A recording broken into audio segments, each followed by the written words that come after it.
साथ हो। अंजिल मुकद्दस संत मत्ती के मुताबिक।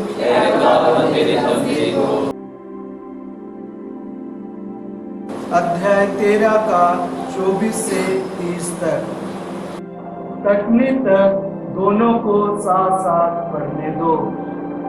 ख्रिस्त में मेरे मसीही माता पिता भाइयों बहनों, अभी मौसम का समय है और हमारे देश के जितने भी कृषक भाई बहन हैं, माता पिता हैं, अपने अपने खेतों में बीज बोने में व्यस्त हैं। अगर हम लोग कभी खेत में काम किए हैं तो हम समझ सकते हैं कि बीज बोने के बाद जब उसमें अंकुर फूटती है, वो बढ़ने लगता है, तो उसको देख के हमें किस तरह का आनंद अनुभव होता है या हमें कैसा महसूस होता है। और इस मानसून के दरमियान इस परिवेश में ही आज हमारे सामने एक सटीक दृष्टांत, बीज बोने वाला दृष्टांत का अगला भाग जंगली बीज का दृष्टांत प्रस्तुत किया गया है, ताकि इस दृष्टांत के द्वारा हम अपने जीवन में जो संबंध है, हम अपने जीवन में जो कठिनाइयां सहन करते हैं, हम अपने जीवन में जो दुख महसूस करते हैं, हम अपने घर में, अपने समाज में, अपने परिवार में जो बुराई देखते हैं, उसको अच्छी तरह से समझ सकें। हम अपने जीवन की सार्थकता, महत्ता और उपयोगिता को हम इसके द्वारा समझ सके। और आज का जो हम अंजीर सुने और ये बहुत साधारण है, उसको हम अच्छी तरह से समझ सकते हैं। तो आइए आज का जो इस वचन है, प्रभु का वचन है, उसके द्वारा हम अपने जीवन के लिए क्या संदेश लेके जा सकते हैं, उस पर मनन चिंतन करेंगे। पहला पाठ प्राज्ञा ग्रंथ से हमने सुना, जिसमें ईश्वर के विषय में बताया गया है। और ईश्वर कैसे है? ईश्वर दयामय है, ईश्वर करुणामय है और ईश्वर सब चीज का मालिक है। ईश्वर सब चीज का न्याय सही तरीके से करता है। इसलिए ईश्वर जो दयालु है, जो कृपालु है, वो अपने भक्तों के लिए किस तरह का वह एक माहौल तैयार करता है, एक परिवेश बनाता है, जिसमें कि यह मानव जीवन अच्छी तरह से फले फूले और विकसित हो। दूसरा पाठ रोमियो के नाम संत पौलुस के पत्र से लिया गया है, जिसमें हमने सुना कि जब हम निर्बल होते हैं, जब हम दुर्बल होते हैं, जब हम असहाय होते हैं, जब हमें हमारे जीवन में पीड़ा आती है, तब प्रार्थना ही क्या होती है? हमारी शक्ति होती है। प्रार्थना ही हमारा बल होता है, प्रार्थना ही हमारा ताकत होता है। और ये सब कैसे संभव होता है? क्योंकि हर एक मनुष्य में ईश्वर का आत्मा निवास करता है। हम नहीं जानते हैं कि हमें प्रार्थना कैसे करना चाहिए, हमें क्या करना चाहिए, लेकिन वही आत्मा हमको प्रेरित करता है। और हो सकता है कि हम चलते फिरते, बैठते उठते, किसी भी परिवेश में, किसी भी परिस्थिति में हम प्रार्थना करते हैं। प्रार्थना करना मतलब कि ईश्वर को याद करना, ईश्वर को अपनी जो समस्या है उसको बताना और ईश्वर की बातों को सुनने की कोशिश करना कि ईश्वर मुझे क्या करना चाहता है। और इसका उदाहरण हम जानते हैं, जब हम बहुत दुख में रहते हैं और हम एकांत में शांत बैठे रहते हैं, तब हमें कुछ प्रेरणा मिलती है। हम अपने बीते जीवन में जाते हैं, हम अपने आप में सोचने लगते हैं कि हम ऐसा क्यों कर रहे हैं।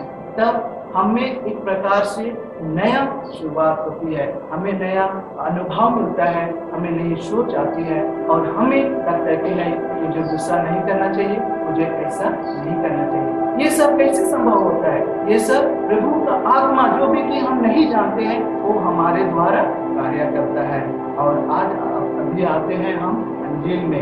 एक बीज बोने वाला दृष्टांत सुने। मालिक खेत में अच्छा बीज बोता है और खुशीपूर्वक घर चला जाता है। बायरी आते हैं, उसमें जंगली बीज बो देते हैं। नौकर देखते हैं और वे क्या हो जाते हैं? अचंभित हो जाते हैं कि अच्छे, हमने तो अच्छा बीज बोया था, उसमें ये जंगली बीज कैसे निकल आए? क्या हम उसे उखाड़ के फेंक दें? और सबसे जो मेन बात है वो यही है, स्वामी मतलब कि हमारा खुदावन यीशु मसीह क्या कहता है? उनको उखाड़ना नहीं है, लेकिन दोनों को साथ साथ बढ़ने दो। कब तक? कटनी तक। कटनी मतलब कि जो हम अंत में बखोरते हैं, जमा करते हैं, तब तक। यीशु ये बातें क्यों किया? वो चाहता था तो बोलता कि जाओ और उखाड़ के फेंक दो, है ना। हम नॉर्मल जीवन में क्या करते हैं वैसे ही करते हैं। अगर हम कुछ पौधा लगाए हैं, है ना, जैसे फ्लावर पॉट में पौधा रोपे हैं, उसमें जंगली भी जाए तो बिना सोचे समझे हम क्या कर देते हैं, उसको उखाड़ देते हैं। उसको उखाड़ने से जो रियल पौधा है, जो वास्तविक पौधा है, उस पर क्या होगा क्या नहीं होगा हम नहीं सोचते हैं। लेकिन यीशु बोलता है कि नहीं, ऐसा कुछ मत करो, दोनों को, अच्छा बीज को भी और जंगली बीज को भी साथ साथ बढ़ने दो। इसके पीछे क्या कारण है? पहला कारण है कि जब ये बीज छोटे होते हैं या अंकुरित होते हैं तो दोनों में क्या करना है, फर्क नहीं पता चलता है कि कौन गेहूं का बीज है और कौन जंगली का पौधा है। दोनों में फर्क करना मुश्किल हो जाता है। हो सकता है कि हम जंगली बीज करके गेहूं को ही उखाड़ दें या गेहूं को मतलब कि गेहूं को उखाड़ने के चक्कर में जंगली बीज, तो इस तरह से हम उसको डिस्टिंग्विश या अलगाव नहीं कर सकते हैं। दूसरी बात है कि जब ये बीज बढ़ते हैं, जब हम उसको उखाड़ते हैं तो क्या होता है कि ये बढ़ने समय में दोनों के जड़ एक दूसरे से जुड़ जाते हैं, और जब हम जंगली बीज को उखाड़ते हैं तो उसका प्रभाव किस पे पड़ेगा? गेहूं पे, अच्छा बीज पे पड़ेगा, और उससे क्या हो सकता है, उसकी मृत्यु भी हो सकती है। और तीसरी बात है कि हम अच्छाई और बुराई में एक सीधी लाइन या सफेद लाइन नहीं बना सकते हैं और कह सकते हैं कि ये अच्छा है और ये बुरा है, क्योंकि जो हम अच्छाई करते हैं उसमें भी बुराई का कुछ मिश्रण होता है, और जिसको हम बुरे कहते हैं उसमें भी कोई अच्छाई का मिश्रण है। और ये हम मनुष्यों के लिए बहुत मुश्किल है, हम नहीं कर सकते हैं। ये काम सिर्फ ईश्वर कर सकता है, ये काम सिर्फ हमारा खुदावन कर सकता है, क्योंकि वो हर चीज का क्या है, पहला पाठ में सुने, वो मालिक है, इसलिए वो कर सकता है। इसलिए प्रभु कहते हैं कि दोनों को साथ साथ बढ़ने दो, और जब अंतिम समय में इन दोनों को क्या किया जाएगा, अलग किया जाएगा। वो हम मनुष्य का काम नहीं है, लेकिन वो किसका काम है? ईश्वर का काम है। हम मनुष्य का काम क्या है? हम मनुष्य का काम है कि जो जंगली भी हमारे समाज में, हमारे घर परिवार में, हमारे कलीसिया में पैदा होते हैं, उनके लिए क्या करना है? प्रार्थना करना है। उनके लिए हताश और निराश होकर के घर में नहीं बैठना है, लेकिन उनके लिए हमको प्रार्थना करना है। यही आज के दूसरे पाठ में हमें बताता है।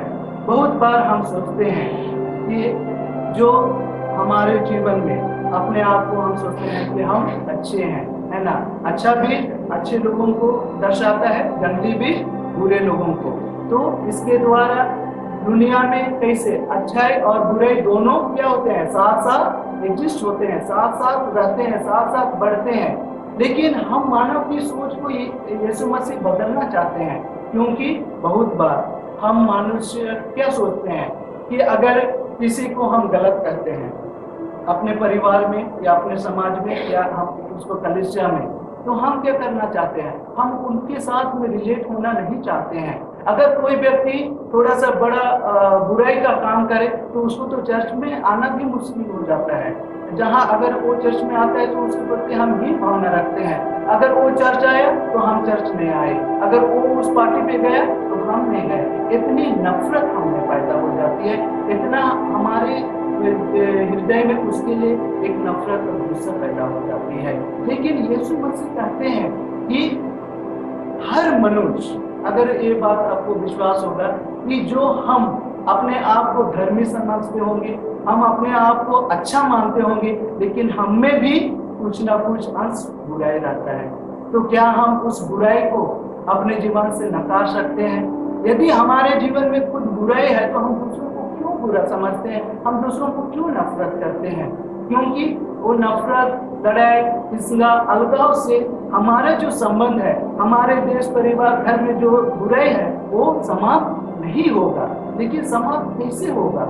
हमें उसके लिए प्रार्थना करना है, उसको मौका देना है, उसको चांस देना है, ताकि वो सुधर सके और उसमें अच्छाई उत्पन्न हो सके। यही यीशु कहता है, ताकि जब वो कहता है कि उसको भी बढ़ने दो, तो उसका मतलब क्या है कि वो यही चाहता है कि जो बुरे लोग हैं वो रिपेंट पछतावा करके यीशु के पास लौटे, अपने जीवन में सुधार लाए और अपना जीवन को एक नया आयाम दे, एक नया मोड़ दे, ताकि हम उसके द्वारा यीशु के पुत्र और पुत्री बन सकते हैं। तो कृष्ण में प्यारे भाइयों बहनों, आज जब हम इस विश्व बलिदान में भाग ले रहे हैं, हम वचन सुन रहे हैं, तो हमारे लिए क्या जरूरी है?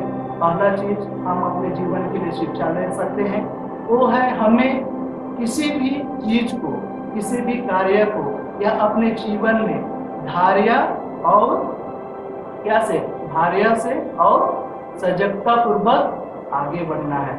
हम आजकल क्या 4G का वर्ल्ड में है ना, आज हमारे सामने 4G है, 5G भी आने वाला है। सब चीज जितना जल्दी हो सके होना चाहिए, है ना। बटन दबाओ, ये हो गया, वो हो गया, हम हर चीज बहुत जल्दी करना चाहते हैं, लेकिन यीशु क्या कहता है?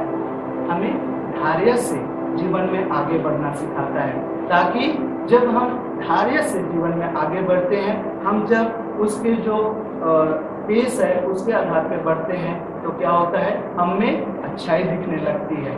जो लोग बुरे लगते हैं, जो लोग हमसे नफरत करते हैं, उसका में भी हम क्या देख सकते हैं? अच्छाई देख सकते हैं, हम उसको स्वीकार कर सकते हैं। और दूसरा बात है कि हमें दूसरों को जज करने की जरूरत नहीं है, दूसरों को न्याय करने की जरूरत नहीं है।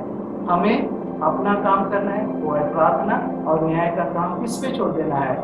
ईश्वर पे छोड़ देना है, क्योंकि ईश्वर ही सर्वोत्तम न्याय करता है। और तीसरी बात है, हमें अच्छा गेहूं बनना है, तब तो अच्छा रोटी मिलेगा। अगर कलीसिया में सब बुरे बीज ही होंगे, कोई अच्छा गेहूं नहीं होगा, तो कलीसिया कैसे फलेगा फूलेगा? इसलिए हमें खुद को एक अच्छे बीज की तरह, ताकि उससे अच्छा फल उत्पन्न हो सके, और साथ में जो बुरे लोग हैं, है ना, वो मानव स्वभाव, उसके लिए भी प्रार्थना करें, ताकि वे भी अच्छे बन सके। तो आइए आज हम इस विश्व बलिदान में यही विशेष मतलब के लिए प्रार्थना करें कि ईश्वर हमें आशीष और शक्ति दे, बल दे, ताकि हम धैर्यपूर्वक जीवन में आगे बढ़ सके। हम दूसरों को न्याय करने से पहले खुद अपने आप में मनन चिंतन कर सके, और हम एक अच्छा गेहूं बनने की कोशिश करें, ताकि ऑप्शन हमारे पास है, हम बुरा बीज बनना चाहते हैं या अच्छा बीज बनना चाहते हैं, और उसी के आधार पे हमारे पास परिणाम होंगे। तो आइए हम इसमें से बलिदान